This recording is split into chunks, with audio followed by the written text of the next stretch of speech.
Vers l'infini et au-delà. Hello, bonjour et bienvenue, c'est Buzz. Non, je rigole, c'est Florian de la Micro Flow et aujourd'hui, c'est vendredi Disney. C'est un petit rituel ici, donc voilà, vous me voyez avec un petit serre-tête Disney. Mais c'est pas l'objet de la vidéo, l'objet c'est de parler des mentions légales sur les factures, toutes les mentions obligatoires et même les mentions facultatives. Donc comment ça va se passer? Première partie, je vais parler des mentions obligatoires. Après, je vais parler des mentions facultatives.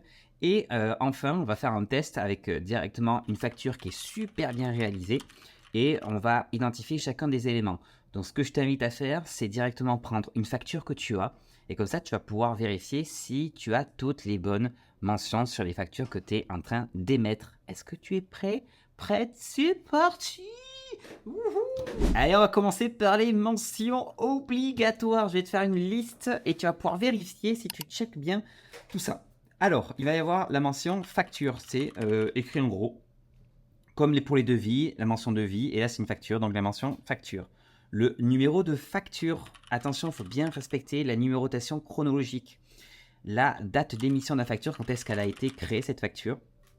La date de la vente ou de la prestation de service. L'identité de ta micro-entreprise, c'est-à-dire ton nom, ton prénom et la mention EI qui est obligatoire depuis 2022 ou alors la mention entrepreneur individuel. L'adresse de ta micro-entreprise, le numéro de sirène ou de SIRET, et ça c'est obligatoire depuis le 1er juillet 2024, le numéro de TVA si tu en es redevable et la mention RCS plus la ville d'immatriculation. Par exemple, moi, ça peut être Reims et le numéro RCS est souvent le numéro de sirène si tu exerces une activité commerciale, donc qui dépend du registre du commerce et des sociétés.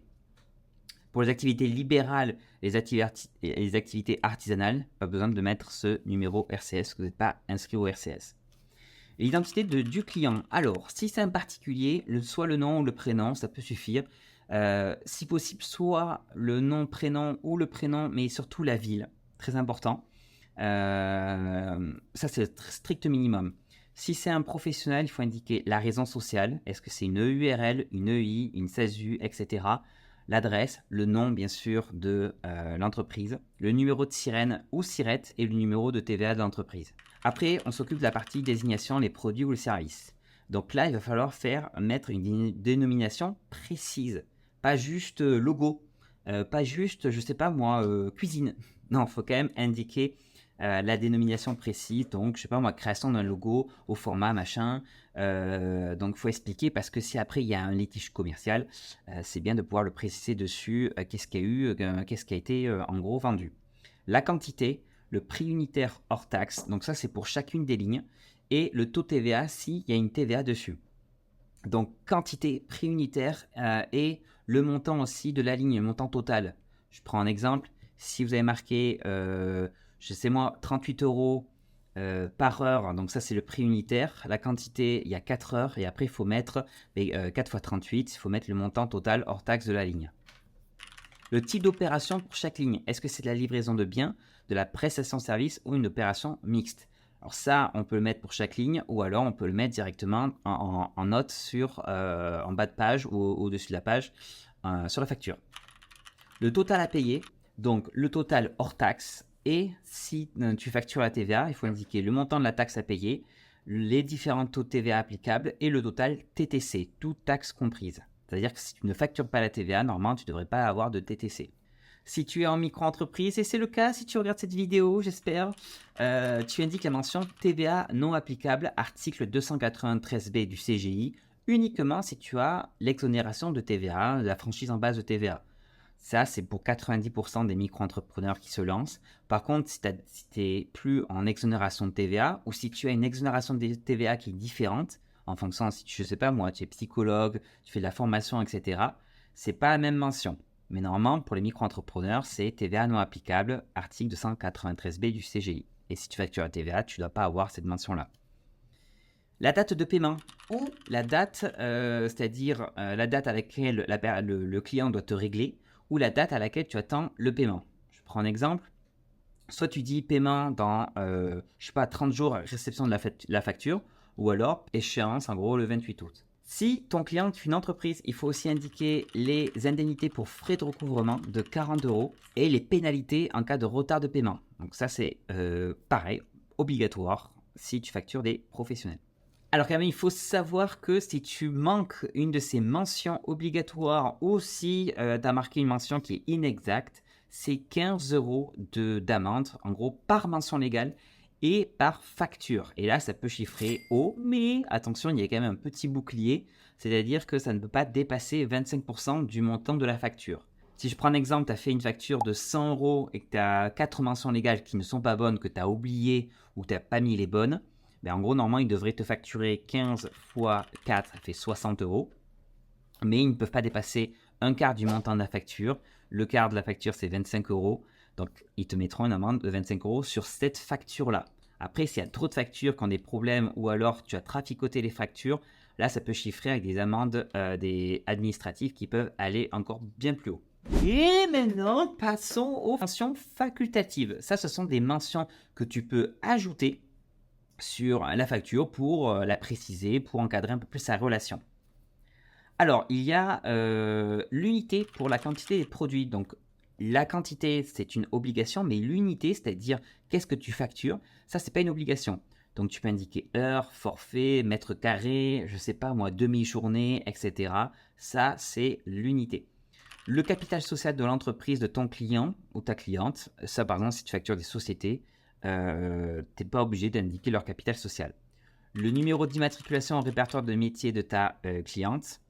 Le moyen de paiement, si c'est par chèque, espèce, CB et tout, ça c'est pas une obligation de l'indiquer. Les coordonnées de paiement, le RIB, ça c'est pas une obligation. Le code APE, code NAF, alors ça je vois beaucoup de gens qui mettent leur code APE sur leur facture, c'est pas une obligation du tout. Le logo de l'entreprise, bon ça c'est normal aussi, c'est pas une obligation.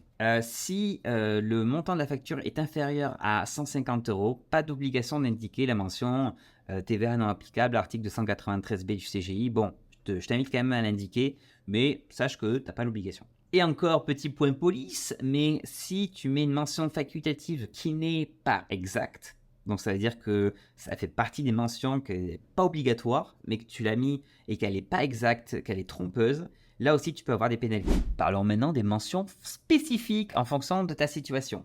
Et là, il y en a une petite liste, ça je les ai tout noté sur mon article de blog. Donc tu vas pouvoir tous les retrouver.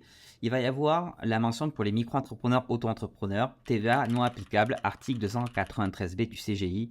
Ça, c'est si tu ne factures pas la TVA parce que tu as la franchise en base de TVA. Il y a tout ce qui est les formateurs et organismes de formation qui ont demandé l'exonération de la TVA à la DRITS.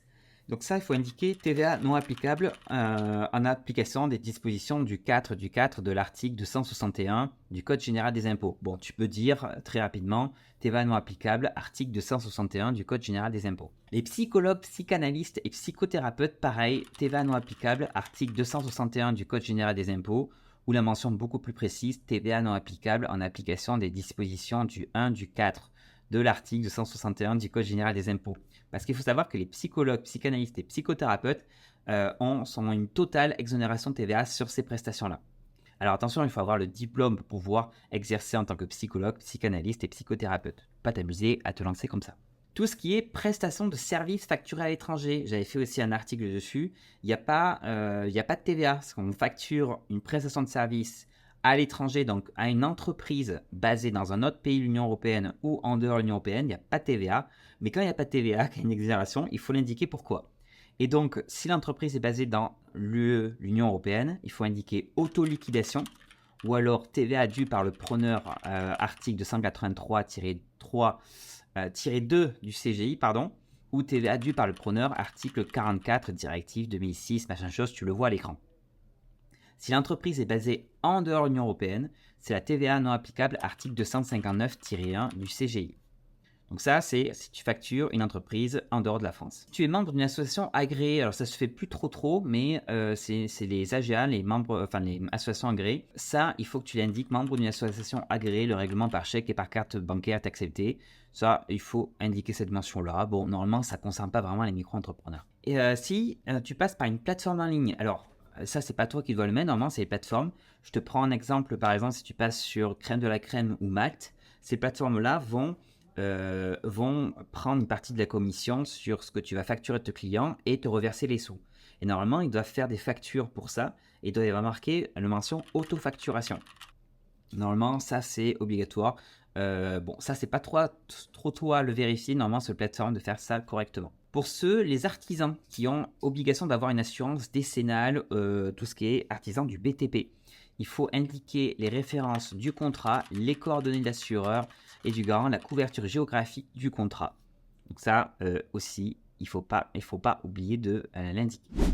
Et maintenant, passons au meilleur moment, c'est le cas pratique avec une facture qui est idéale, avec toutes les mentions prévues. On a vu ensemble, comme ça tu vas avoir un modèle de facture top. Et si tu te poses la question de comment faire cette belle facture qui va s'afficher, ça se fait avec le logiciel Abi, qui est le sponsor de cette vidéo. Tu vas avoir une petite courte intro interlude musicale, tu vas voir pour que je te le présente rapidement. Depuis le temps que je facture avec ce logiciel, je vois que mes factures et devis sont nickel. Quelqu'un m'a parlé de cette appli et j'ai été très surpris. J'ai vu la compta, les devis et les fonctionnalités autour. Est-ce que cette appli est sérieuse ? Et voilà, j'espère que tu as bien ri. Je ne vais pas pousser la chansonnette tout le jour, mais voilà, c'était pour te présenter Abi. Et je vais me montrer maintenant une facture réalisée donc avec ce logiciel de facturation. Et tu vas pouvoir avoir toutes les mentions légales. Alors, je te retrouve ici. On regarde la facture qui a été faite. Bien sûr, c'est une fausse facture. Et on va voir toutes les mentions. La mention facture, elle est là. Elle se trouve en haut à gauche. Elle est jolie. On a aussi le numéro de facture, donc F31. Donc, ça va continuer F32, 33, 34. Et chaque année, on ne va pas recommencer à zéro. On va continuer.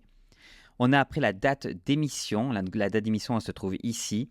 Donc là, c'est le 23 mai 2024. On a la date de la vente ou de la prestation de service qui est indiquée directement, par exemple, sur la désignation. Là, on voit formation, communication, micro-entrepreneur, la date ici, ou alors même, on peut avoir, ça peut être pour correspondre aussi à la date d'émission. L'identité de l'entreprise, donc là, Florian Charpentier EI, même si un nom commercial, par exemple ici, la Micro by Flo, il faut quand même indiquer la mention EI si tu es en micro-entreprise après ton nom et ton prénom. Donc il y a l'adresse, il y a le numéro de SIRET, numéro de TVA.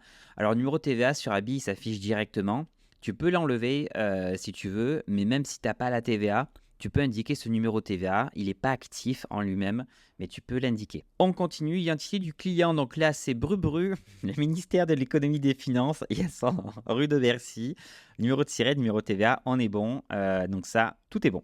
Maintenant, côté désignation. Donc là, j'aurais pu marquer juste formation micro-entrepreneur. Mais je suis allé un peu plus loin. J'ai marqué un peu le programme de la formation, la date. Et il y a le type, si c'est une prestation de service ou une vente, c'est indiqué. Alors, c'est Abi qui le fait, ça c'est top.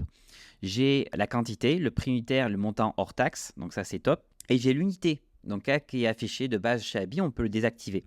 On a le total à payer, total hors taxe, TVA non applicable, article 293B du CGI. Donc ça aussi, ça fait partie de mention obligatoire. Et on a les pénalités de retard et indemnités forfaitaires pour frais de recouvrement de 40 €. Ça, c'est quand on facture des professionnels. Donc là, c'est l'administration.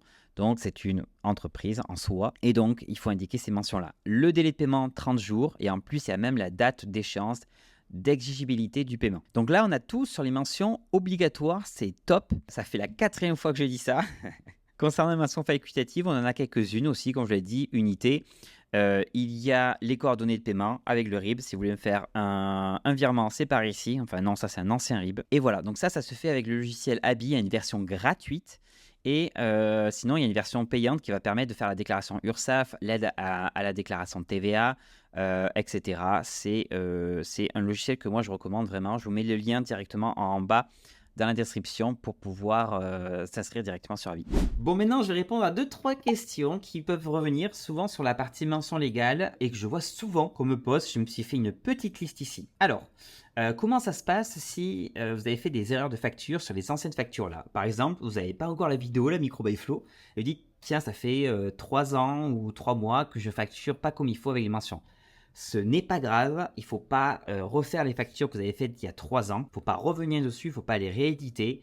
Là, c'est trop tard. Maintenant, à partir de maintenant, faites comme il faut les factures et si possible, utilisez un logiciel de facturation adapté. Comment ça se passe si là demain tu fais une facture et en fait tu t'es trompé sur une mention dans une facture, je sais pas moi, tu as oublié de mettre la TVA non applicable, article 293B du CGI. Bon ça c'est pas dramatique si tu n'as pas la TVA et tu as bien indiqué que la facture était à 0% de TVA, donc 0 euros de TVA. Moi je t'invite si tu peux le refaire la facture, il y a des logiciels qui permettent d'annuler la facture en cours et d'en éditer une nouvelle. Donc je t'invite à rééditer une nouvelle facture, pas la facture, tu peux pas changer une facture qui a déjà été émise. Donc voilà, si tu as fait une erreur sur les mentions, c'est pas grave, refais-en une, donc ça sera une nouvelle facture. Là je prends un exemple, j'étais à la facture 31, mais je ferai une facture rectificative avec F32. Une autre question des fois que, alors ça c'est plus un retour que je fais par rapport à des consultations que j'ai, parce que je propose des consultations pour les micro-entrepreneurs et on me dit oui mais mon client il veut que j'indique ça sur la facture. Alors ça, c'est pas le client qui décide. Ça peut arriver, par exemple, il peut demander ce qu'on appelle un numéro de bon de commande, une référence spécifique, mais c'est en aucun cas le client qui doit décider de ce que vous devez mettre sur la facture. Si le client dit non, ben m'indique pas la TVA, etc., m'indique pas cette mention parce que moi sinon ma compta, non, ça marche pas comme ça. Il y a des mentions obligatoires qui sont énoncées par la loi en fonction des situations et tout. C'est pas au client de te dire quelle mention tu dois indiquer ou pas sur tes factures. Ça fait très attention parce que si tu as un contrôle de l'URSSAF, c'est pas ton client qui va prendre, c'est toi, parce que c'est toi qui as facturé. Je pense qu'on est bon côté mention légale. Si tu as des questions, n'hésitez pas à me les poser en commentaire de cette vidéo YouTube, à la partager. Je le dis jamais, mais partager. Parce qu'il faut qu'il y ait du monde qui voit ce serre-tête Buzz l'éclair. Et je te dis à très bientôt pour une nouvelle vidéo sur le micro. Salut! Mais avant tout... Non, on va le refaire. Prête, c'est parti! Wouhou! Normalement, là, le monteur, il est censé faire un effet comme ça. C'est fini, Léo. Attends, je t'oublie là. Attends, il manque. La vie.